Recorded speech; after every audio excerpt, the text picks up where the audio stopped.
Allayya mogori danganya margau obsusna pintane densusna pintane roroni namate nambaran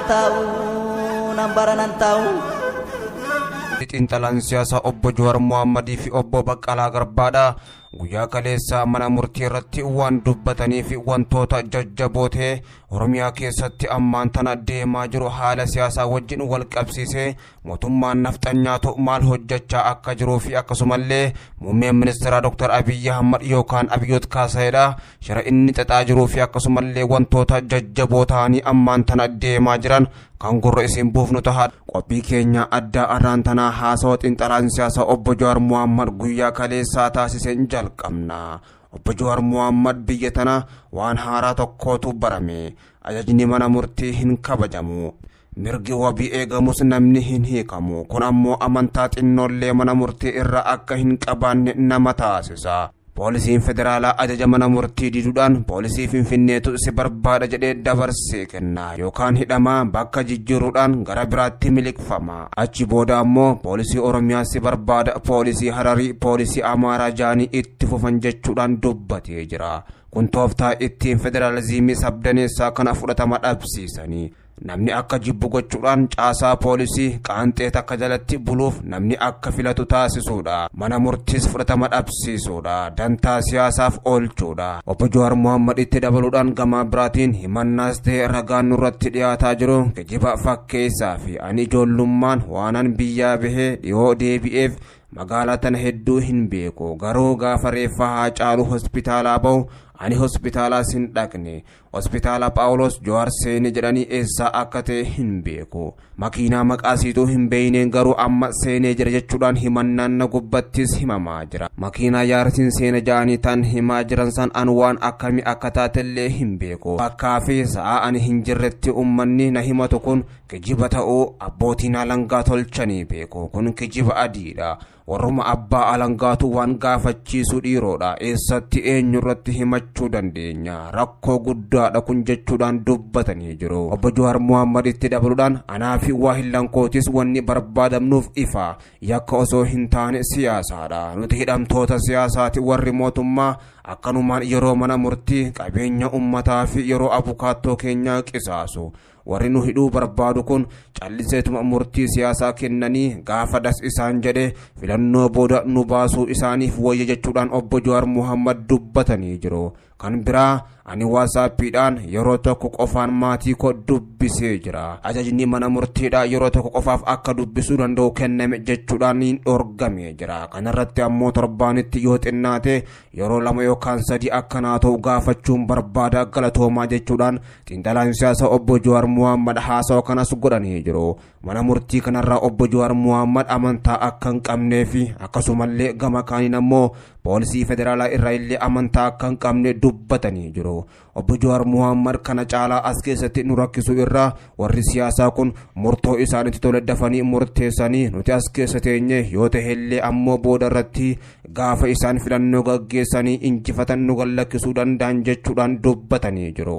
Nagaa yeroo baay'ee asitti deddeebinee qabeenya uummataa qisaasuu mana murtii illee rakkisuu akkasumallee gama kaaniin abukaattoolee keenya sa'aatii isaanii gubuu irraa nuti ammoo murtoo dabaallee ta'u nurratti murteessanii as keessa taa'uu qabna amantaallee isaanirraa hin qabnu jechuudhaan obbo Jawaar Mohammad mana murtii gubbatti guyyaa kaleessaa abdii murannaadhaan dubbatanii jiru. Gama biraatiin ammoo obbo Baqqalaa Garbaatis akkuma obbo Jawaar Mohammad kanatti haasawa akka malee garaa nama nyaatus godhanii jiru. Kan du'e nama qaalii Haacaaluudha.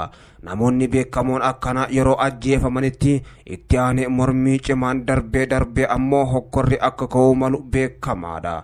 Mootummaan garuu hiree kanatti fayyadamee markattoota isaa dirree siyaasaa keessaa duguugee baasuudhaaf dhimma itti bahee jira. Hokkora ka'ee fi nu wanti walitti fidu tokkolleen hin jiru. Ajjeechaawwan akkana addunyaa irratti lola gurguddaa hordofsiisu seenaatu ragaadha. Fakkeenyaaf waraana addunyaa tokkoffaa kan jalqabsiise du'a nama tokkooti. Du'a Maartin Luther King booda jeequmsa Ameerikatti ta'e ni beekna. Kan Faransaay, Raashiyaa fi kan kana fakkaatan yaadachuunis gaariidha. Kanaaf siyaasaadhaa fi filannoo keessaa nu baasuuf yaadameeti malee nuti badii qabanneeti miti. Namni qaaliin akka Haacaaluu Hoggaa ajjeefamu sossa'insi yookaan warraaqsi ummata waanuma eeggamudha. Dubbiin akka waraabessi bishaan gadi yaa'uun jalaa ol natti booreessite jedhu san taatee jirti. Dubbii maggaarajaa duubaa irratti waan tokko ragaan golgaa duubaa nurratti dhiyaataa jiru kun soba ta'uun akkuma jirutti ta'e ammoo maggaarajaa duubaa namoota siyaasaa saba tokko ba'an irratti kan xiyyeeffatudha. Kun siyaasa biyya kana akka malee fokkisa. Waliin jireenya saba tokko addaan fageessa malee waan tokkollee hin buusu. Polarizationii ture gar malee bal'isaa jira. Kana ammoo argaa jirra. Nuti balleessaa tokko hin qabnu. Garuu miidiyaan mootummaa, televiziyooniin, raadiyoon, marsaan hawaasummaa akka feesbuukii, yuutuub, gaazexaan, barruulee fi kan kana fakkaatan afaan tokko qofaan dubbatan Jawaar haa hidhamu, Baqqalaan haa hidhamu, zaranyoonni haa hidhamanii tarkaanfiin irratti haa fudhatamu jedhu gaafii walirraa hin cinne gaafachaa ture jira. Mootummaan aarsaa qeerroo fi qarreetiin aangoo yaabi araa kiiloo galee ammoo jara kanaa deebii kennuudhaaf jecha nu hidhe jechuudhaan obbo Baqqalaa Garbaa dubbatanii jiru. Gama biraatiin ammoo mootummaa warra nafxanyaadhaa kan muummee ministeera Dr. Abiy Ahmadiin hoogganamu hidhamuutiin xalaa siyaasaa obbo Jawaar Mohammadii fi Baqqalaa Garbaatii fi akkasumallee guutummaatti hooggantoota paartii ABOtii fi KFO dabalatee hidhaa keessaa akka hin baaneef jecha halkanii fi guyyaas hojjechaa jiru. Jara kana osoo hidhaa keessaa hin baafnetti ummanni haga fedhe hiriira bahullee biyyattiin tun deebitee akka nagaan taane goone aangoo gubbaa buuna malee biyya kana nagaa fi tasgabbii laannee fi aangoo gubbaa hin buunu jechuudhaan muummee ministeera Dr. Abiy Ahmadiif nafxanyoonni halkanii fi guyyaas mari'achaa jiru.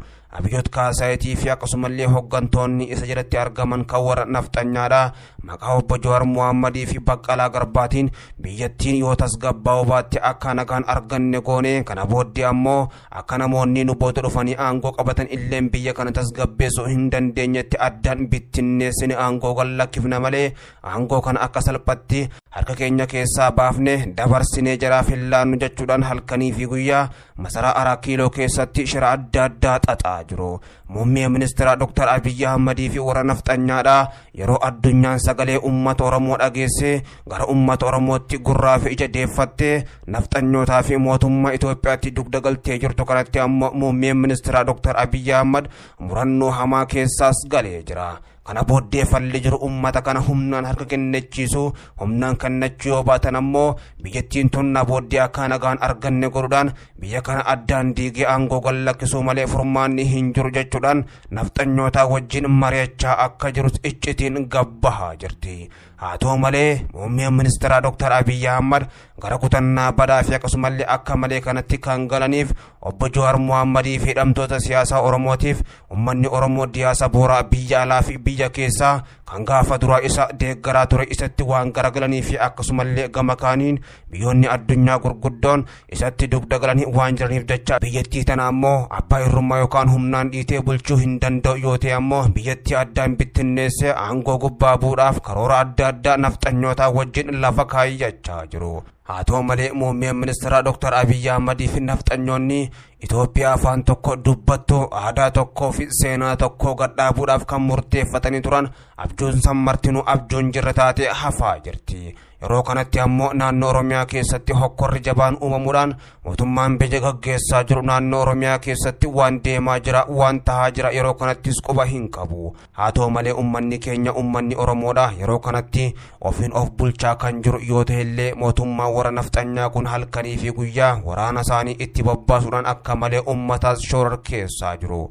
Dhiyeenya kana ammoo ajjeechaa reebichaa fiidhaan Oromiyaa keessatti hammaate addunyaa mara gubbatti dhagaame addunyaan afaan qabattee mootummaa Itoophiyaatis ajaa'ibaa jirti. Haa ta'u malee muummeen ministeera Dr. Abiy Ahmad gaafa jalqaba gara aangootti dhufan maqaa bareedaa horachuudhaan akkasumallee gama kaaniin badhaasa nageenyaa argatanii turani. Haa ta'u malee muummeen ministeera Dr. Abiy Ahmad nama ergaa Noobeelii badhaasaa argatee waadaa galee biyyattii Itoophiyaa jaamtu nagaan akka gaggeessuu fi akkasumallee gama kaaniin dimokiraasiin akka babal'atuuf ni hojjetama jaamee osoo eeganii garuu muummeen ministeera Dr. Abiy Ahmad waan isarraa hin eegamnee fi akkasumallee gama kaaniin waan yaadamee hin beeknes hojjechaa jira. Ajjeechaa reebichaa fi hidhaa fi akkasumallee gama kaaniin mirga namaa sarbuurratti kan beekame muummichi ministeera Dr. Abiy Ahmad yeroo ammaan tana Noobel Diktaasar jechuudhaanis maqaan itti moggaafame.